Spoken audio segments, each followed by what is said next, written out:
We spend our lives organizing ourselves into rectangles.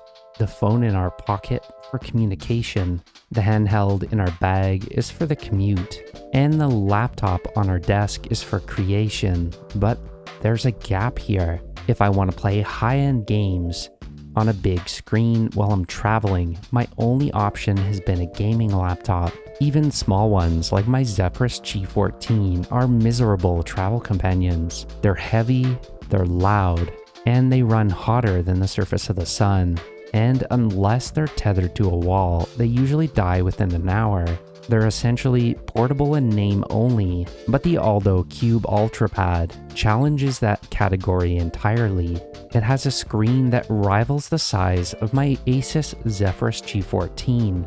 It has a processor that outperforms most budget PCs, and a battery that lasts for days, not just hours. Usually a tablet tries to be a bigger phone or a smaller laptop, but this is too big to be a phone, and it's too simple to be a computer. So what is this? I think we've been looking at it the wrong way. This isn't a tablet, it's a monitor that learned how to think. This is my review of a backpack console. If you try to use this like a Steam Deck, you might hate it. It's a little big, and it's kind of heavy. But if you use it like I do, it might just be the best $300 you spent this year. Today, I want to find out if an Android tablet can actually replace your gaming laptop for the portable gamer on the go. So let's just hop right in.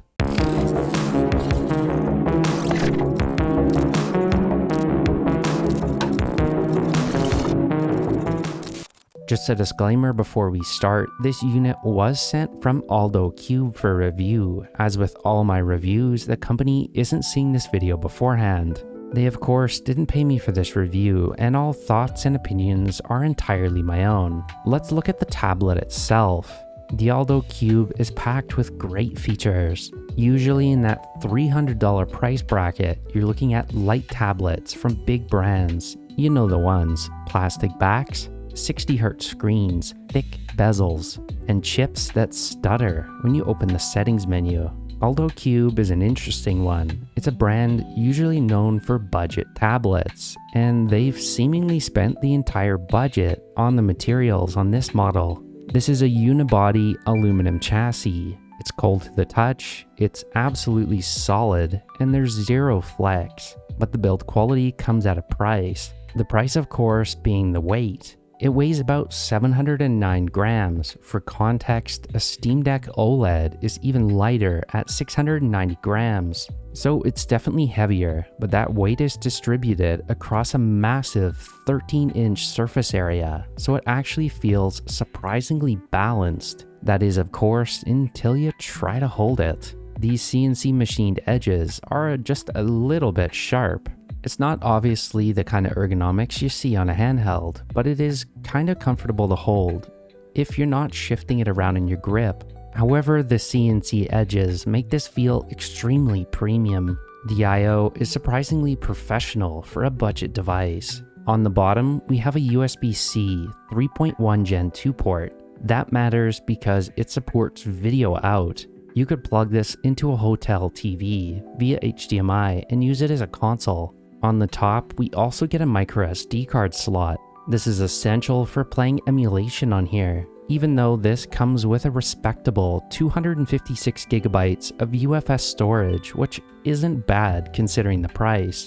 And you get quite a lot of speakers. There's 2 speaker openings on each side, but it lists 8 speakers in total. Because the device is so wide, you get true stereo separation. You can hear directional audio without needing headphones. It definitely gets loud enough to drown out an air conditioner, which is my benchmark for good enough. However, there's one corner they cut that kind of bothers me: the glass. Alldocube doesn't list Gorilla Glass or Dragon Trail.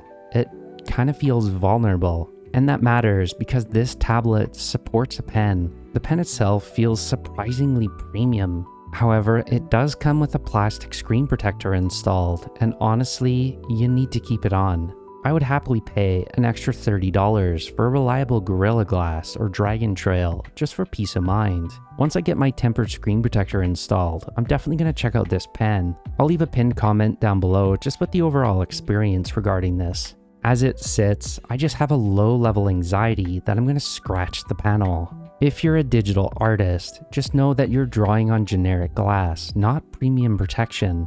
But the reason you buy this device, the reason you put up with the wait, is the screen. It's a 12.95 inch, 3K, that's 2880 by 1840 IPS panel, and it's running at 144 Hz.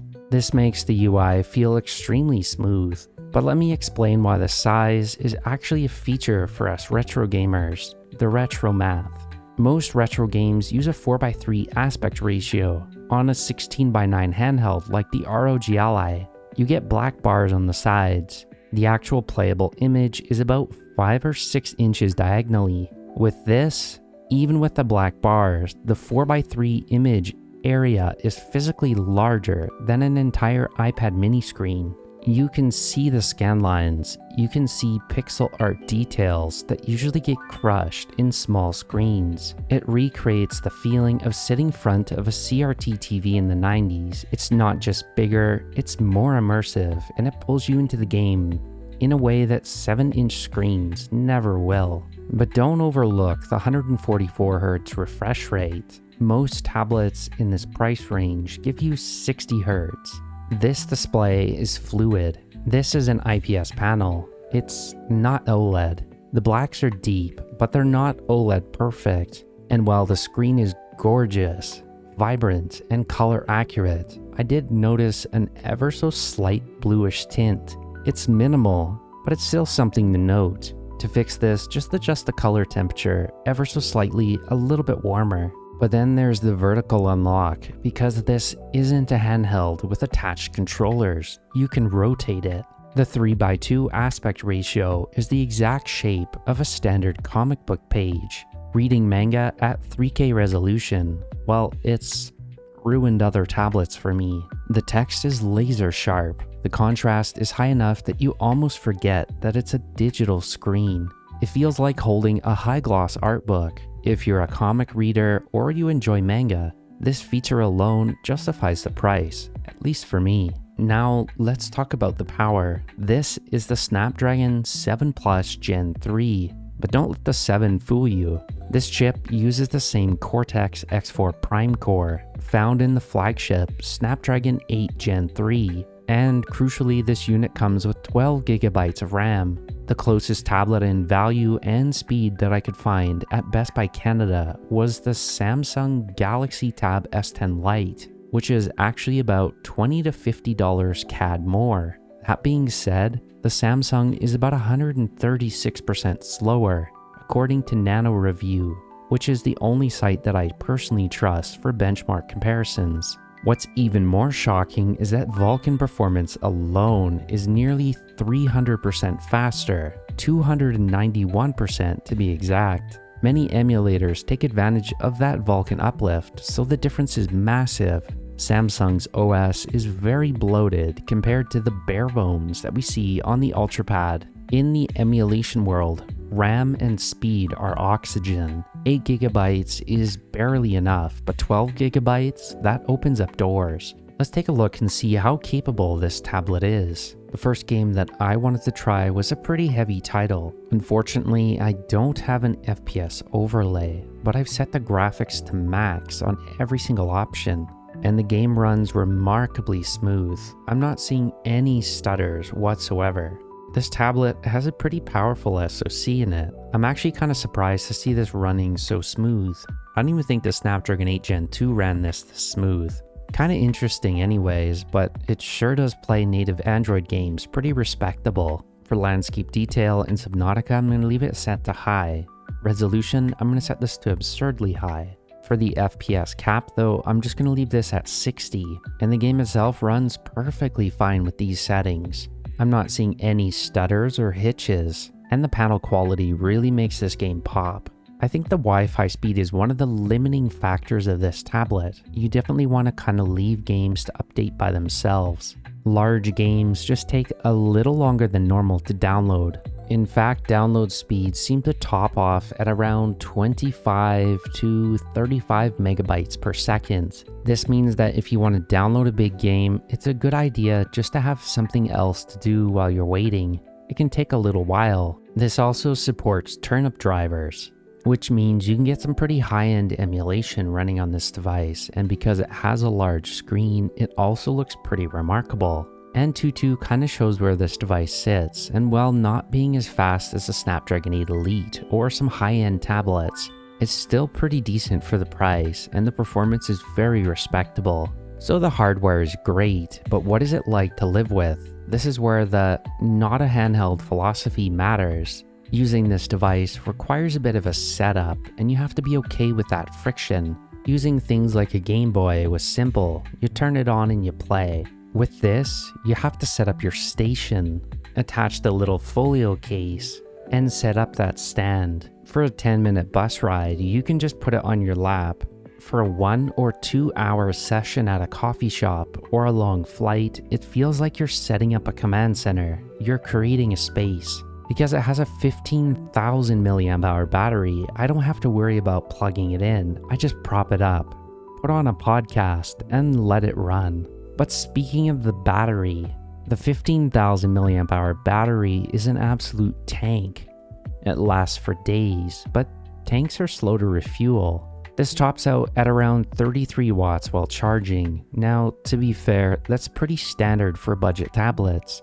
It will slow down just a little bit as it nears full. Even some of my favorite budget brands, Redmi and Poco, do the exact same thing because this battery is just so big. 33 watts feels painfully slow. You're looking at anywhere from about 2.5 to 4 hours to do a full charge. This isn't a quick top up at the airport device, it's an overnight charge device. You kind of have to plan ahead. With some pretty respectable settings for streaming, I like to lock the frame rate limit to 60 FPS, but I've locked it down to 1440p anyways. I also made sure to use HEVC video and enabled the AV1 decoding. Low latency networking is turned on. I'll be honest, I was noticing a little bit of lag with these settings. I think this is probably the biggest downside of this tablet, is just the network adapter. We're even getting some stutter warnings in the bottom right corner. Instead, I'm going to try locking this to the enhanced 1080p preset. This turns down the bandwidth limit to 30 megabits per second. The frame rate limit I'm still going to lock to 60, but of course it's using 1080p now. HEVC and AV1 decoding are still on. The latency is much better now, but I'm not sure that I want to use this for streaming. I think you'd have a much better experience with something like Moonlight. One last quick check, I also checked for dead pixels and gray uniformity issues, as well as light bleed, and this seems to be a very good panel. Sometimes on cheaper screens, you'll notice some of the corners might look a little brighter, or you'll notice a few dead pixels, but this doesn't seem to have those issues. It seems to produce a very bright, uniform image across the entire panel. I even noticed that it fits perfectly in my TomTalk backpack. I could put my laptop in this big pocket, and then I could slide it in this tablet pocket. It gives me the best of both worlds. So let's wrap all this up. Even at $299 or $349, it's a steal compared to a $1,000 laptop. The real cool feature about this tablet in particular is you can even buy a keyboard attachment for it. That plugs in the bottom, giving you no latency. It all depends what you want it for. It doesn't replace a big gaming laptop for AAA games, but it can replace a laptop. It gives you 90% of the fun of a laptop with 300% of the battery life for 20% of the price. The Alldocube UltraPad is the best backpack console that I've ever used. It's sharp, it's heavy, and it requires a controller. But I absolutely love this tablet. For manga, media, or games, even some productivity. But I'm dying to know though, would you carry a setup like this, or do you stick to an all-in-one handheld? Let me know in the comments. As always, thanks for watching. I'll catch you in the next one.